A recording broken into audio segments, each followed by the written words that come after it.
not finale, at the stadium on Sunday, 4:25, so under the lights, Bills and Jets, maybe with a lot of backups.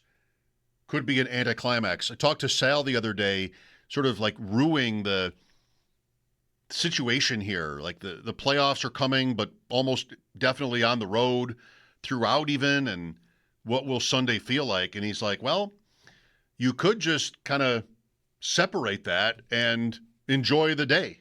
And I think that's right. I think a lot of people will be that way, and others will be like, oh, where are the playoff games?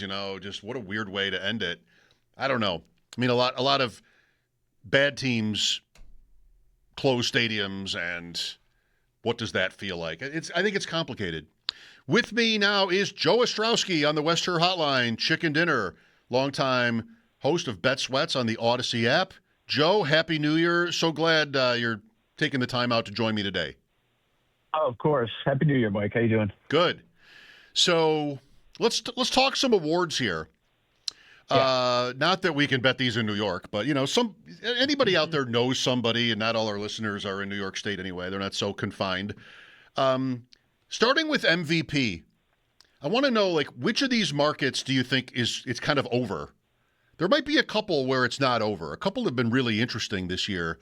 Drake May now on top of Matthew Stafford. Do you think that's over? It was funny because during the game, Joe Buck went out of his way a couple of times to talk about it. And the conversation, that they talked about during their meetings throughout the week preparing for this game versus what was happening in real time in the betting markets as that game was unfolding was wildly different. Like, Buck is referring to the numbers and the odds and the chances that Stafford was going to be the MVP, that he was a favorite to be the MVP. And that was true during the week. And it was true in the first half. And then in the second half, that was not true because it became more and more evident that the Rams are going to lose. And I think it's a bit of an overreaction what happened. So Stafford goes from the favorite to now second. Drake May is minus 300. That's a pretty heavy favorite. I know he had a great game and it was weak defense and all that, but that seemed like a hefty move to me, Mike. I don't know. And there are a lot of people running with the idea, okay, I think it's eight opponents exactly the same, and May's performed better. May's teams won more games. I don't know. Without Devontae, just how that game on Monday went, I don't think they really should have flipped, and they did. So I don't think it's over. If McVay is true to his word and he plays his starters and Stafford has a big game, absolutely think Stafford can win this. Is he bettable? What is the price on Stafford? He is plus 280 is the best number you can get. So I think it's bettable. 3-1 on everything that he's done this year. Mm-hmm. Sure. Arizona and New England might even pull back. Now that the Chargers are. I wonder if New England joins the ranks of teams that just does not push it here in Week 18. Could you see that?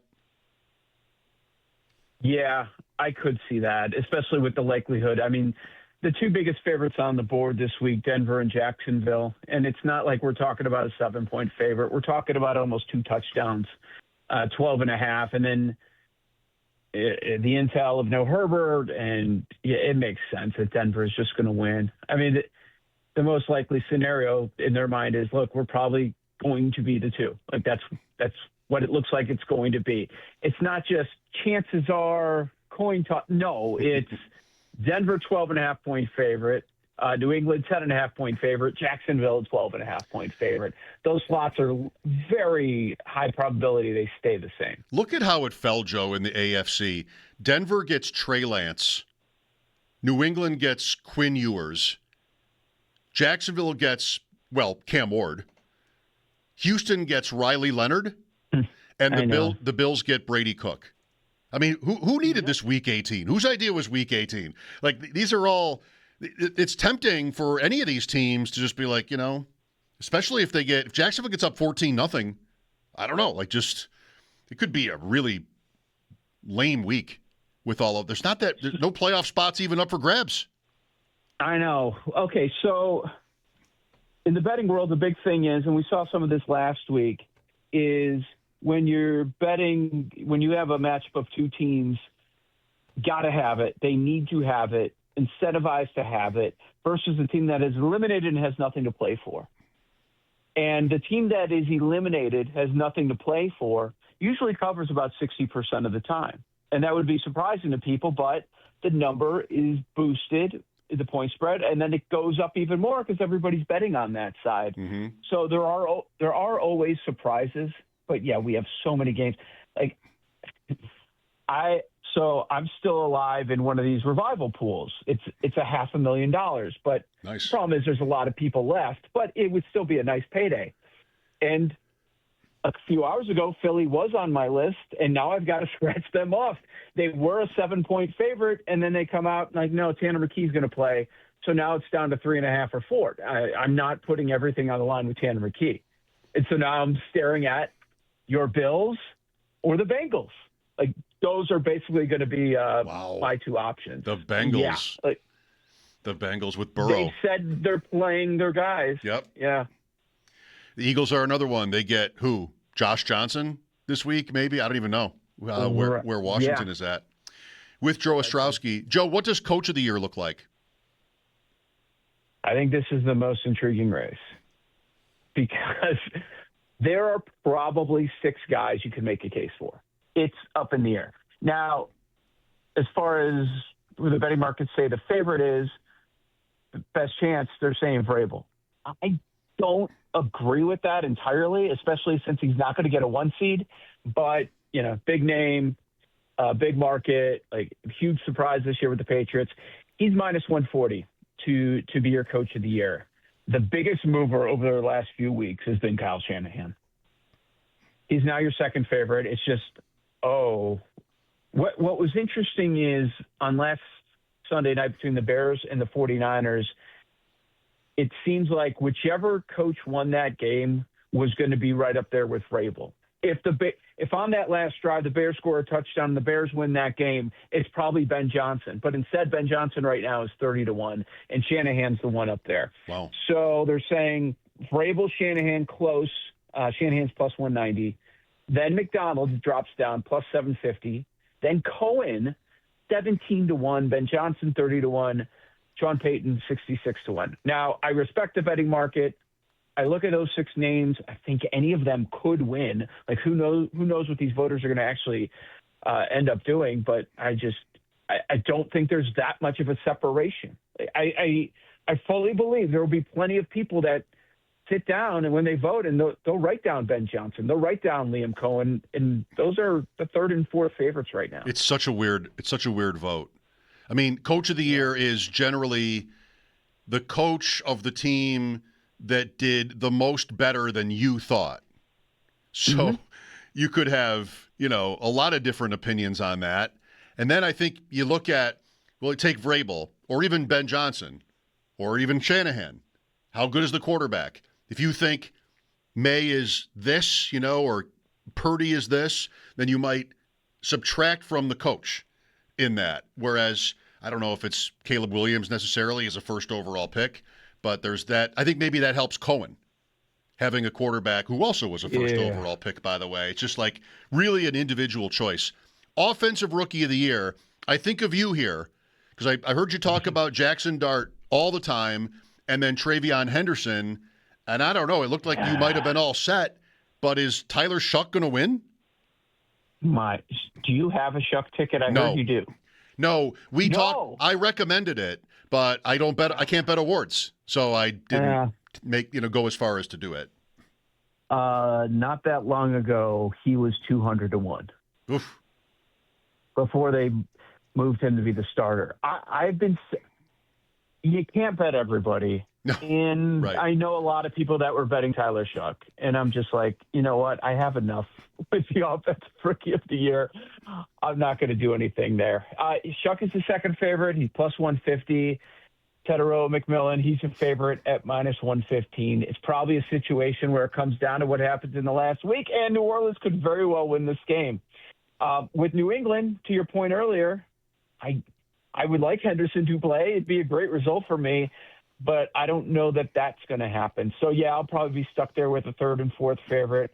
That would stink. Maybe I get a surprise with Dart Henderson, not expecting it. But the one that I'm going to be paying close attention to this week, Mike, the most is Offensive Player of the Year. Okay. I'm in a really strong spot there. Before the year, got JSN at 50-1. And then about a month ago, we were looking at Christian McCaffrey. And that's a guy that Sam, like before the year, I'm like, look, man, and look at his schedule. And we know the touches. There was a 40-1 about a month ago. So JSN favorite, McCaffrey the second favorite. Either of them win, I'm good. Thankfully, Puka didn't catch that ball the other night, because I think if he catches that ball, the Rams win that game, he could be your favorite right now. Yeah, I think of Sam when I think of Puka because, I don't know, maybe 10 months ago, he's like, this is my Offensive Player of the Year. And in fantasy drafts, I'm drafting, I'll be drafting in a month for next year. And like, okay, well, he's in there with Malik Neighbors and Brian Thomas and Ashton Genty. So I'll get some Puka, but I want these other guys too. All of them bombed or got hurt, like Puka was so clearly the winning pick in that cluster of the draft, 1-8 to 2-2. And that's not even to McCaffrey yet in the early drafts. But yeah, what a player. Well, the college playoffs here, Joe, I want to say are finally here. What am I watching? The SRS Distribution Bowl? Save us. I have not. Non-playoff games. Are you even watching them? I'm not. Well, I'm at work and they're on. And what do I want to watch instead? Kelly Clarkson. So I'm watching this instead. I just want there to be like a brand I've heard, like Coca-Cola Bowl or something, and there just be a company whose name I've heard of, but I'm not getting so lucky. I did just for the heck of it, a 4-team quarterfinal playoff parlay, and I wanted to throw it by you. I don't know what your picks are for these games. Okay? Sure.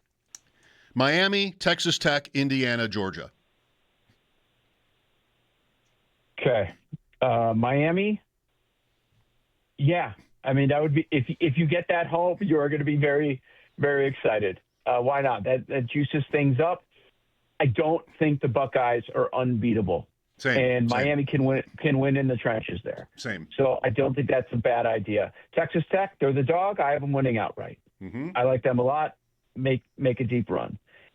Indiana, 7-point favorite. I do expect them to win. Everything there goes back to the strong coaching. Really looking forward to that.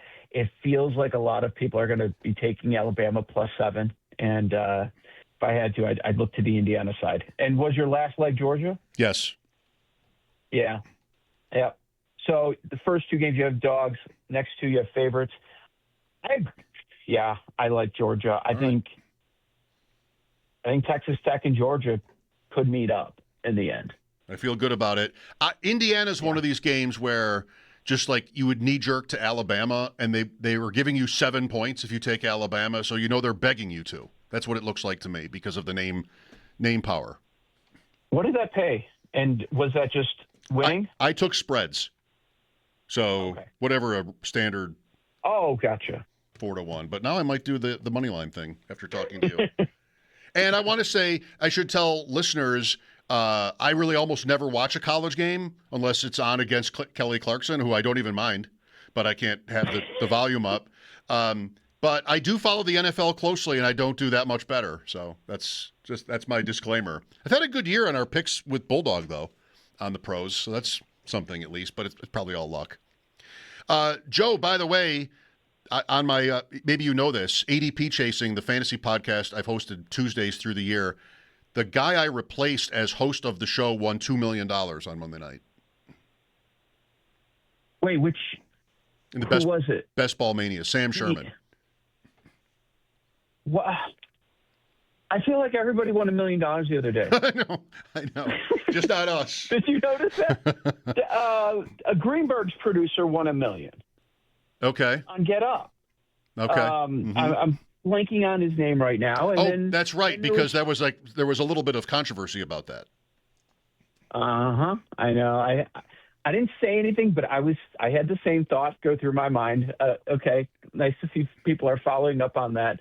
And then there was another guy that he was a recent fantasy football guy. I think he Yeah. won $2 million. Mac Nova, maybe Mac Nova. Something Well, like that. well, Sam was the host of ADP Chasing, Coming. and he left to go to a business job. And Uh-huh. I never really knew him. He reached out to me a couple times. I helped out his brother who's trying to get into the business. Never really knew him, and then like he was in position to win Best Ball Mania, and he did for $2 million. So it's a little bit awkward for me. Like I've already got a partner on that show who's won $2 million himself in this tournament. Now the guy Uh-huh. I'm not the analyst these guys are. I'm more just sort of the host to keep it on the rails. But you can tell it maybe I'm already getting defensive about it because am I supposed to win millions or else I'm a slob or something? Like I don't know. I feel a little bit inferior from this.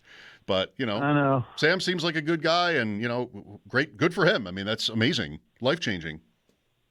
Yeah, So, it's awesome. It makes you think, okay, maybe it's worth something, not just the entertainment money that we're throwing away, like pizza money here and there. Like, wow, and to be able to say that, to put it in the bio, it makes you feel good. yeah. And then a lot of these guys get right into content and maybe he'll get back into that. I don't know. Joe, Happy New Year. Thanks for your time today. Good luck this weekend. Happy New Year, Mike. I can't wait till we get these matchups. Going to be a lot of fun. Bills the 6, right? We'll be talking about at Jacksonville game, right? That's the likeliest outcome, but maybe this week gets a little screwy. I don't know. Either way, Yeah. Look forward to having you on next week to break it down. Awesome. Thank you. Thank you. Joe Ostrowski,